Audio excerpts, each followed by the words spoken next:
wanted to provide you something on this journey because we're really, really passionate about you reading with your child every day for 20 minutes. So we linked below a free downloadable that'll help you track and meet that goal. So click below if you want that downloadable, and we hope to see you use it. So as an ELA teacher, I really try my best to foster in my students a love for reading and a love for literature because it goes such a long way. And today we want to talk a little bit about the benefits of fostering a deep love of reading with your child.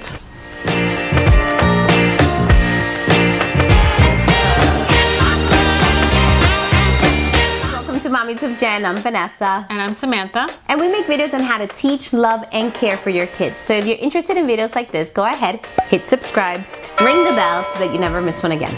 All right, so we wanted to start this video with a little data, right? Which is why I have my phone with me. Because as teachers, we're always at every parent-teacher conference, you'll probably hear your teachers telling you, can you please make sure that Johnny reads at least 20 minutes a day. And it seems to be that teachers are always recommending 20 minutes as the magic number. And we want to emphasize and we want to make clear that for us, the time is not as important as much as it is fostering the love of reading. And in the beginning, it may seem like a lot of hard work and like 20 minutes is a lot. But once your child gets used to that, and you'll automatically see that they start to even add more minutes to their reading naturally because they're naturally and organically falling in love with reading. So we have a little data that we wanted to share with you. We have student A, student B, and student C.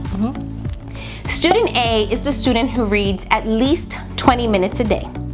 This student reads about 3,600 minutes in a school year, which is equivalent to them being exposed to 1,800,000 words, and that alone is shocking. Student B reads for about 5 minutes each day. This means that this student will be reading for 900 minutes in a school year, and they're only exposed to 282,000 words a year. Whereas student C reads for a minute or 0 minutes a day. They're only reading 180 minutes in a school year, and they're only exposed to 8,000 words. That is shocking. So our first tip is to have them choose their own books. This is really, really important. Sometimes it's the only time they get to choose something that's a learning tool where they get to choose it themselves. So it's a really powerful thing to do, to bring your child to a place where they get to choose their own reading book. Number 2 would be to lead by example. Nothing speaks louder than by modeling your behavior. You want your child to read? You should lead by example. Now, what does that mean? That means that mommy or daddy, you get a break. That means that if you are also reading, that you are also kind of decompressing for the day, and you're serving as a good model for your child so that they can also fall in love with reading. So the next tip is to value reading at home. So this can mean setting time aside just for reading as a family, to really celebrate reading time together, have book events or go-to book events, and really, really think about reading as a positive and happy thing that you guys enjoy together. Oh yes, absolutely. If I may add to that, you know that kids always want to spend time with their parents. They're craving that bonding time. What better way than for you and your child to read together? So tip number 4 would be to create a specific reading time at home. So right before bed, everybody read a book, and that's all that's happening in the house, right? My toddler can have a book. I love to read. I read a lot of parenting articles, a lot of education articles. Noah's reading. My husband's usually reading about soccer or about something, his news. He's always catching up with his news. It doesn't matter what you read as long as you're a specific reading time at home where everybody's reading and everybody is enjoying the passion for information and for knowledge. So tip number 5 is to create a really cozy and comfortable space for you to read, or for your child to read. I do this in my classroom. I put on really soft music, and for the one time, once a week, they get to sit wherever they want, including on the floor or a beanbag or whatever is in the classroom, and they really enjoy it and they settle down and become comfortable. And you could do the same at home.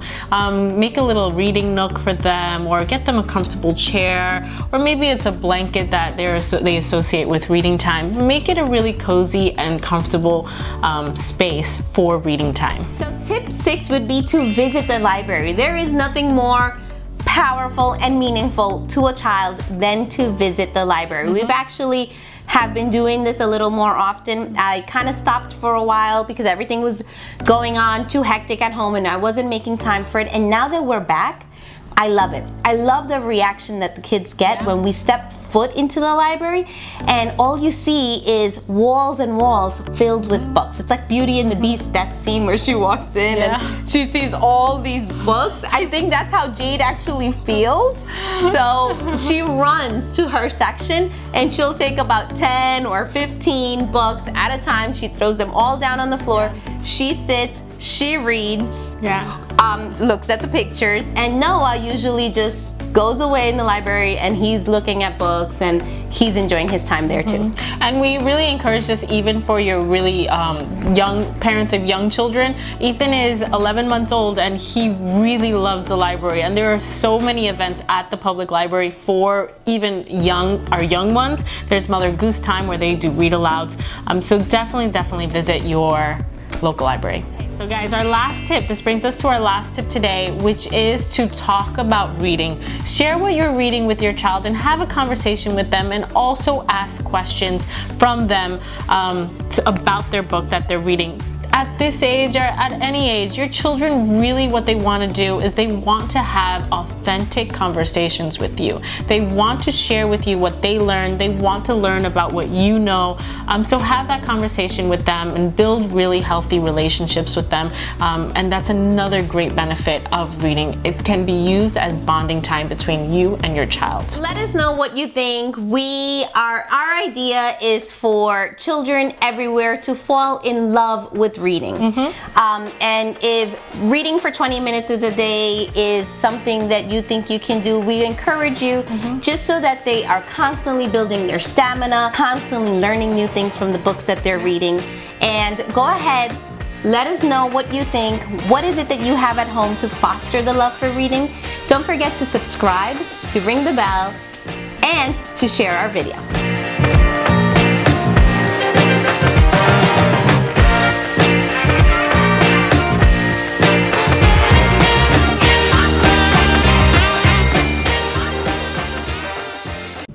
Really consider reading as a positive and happy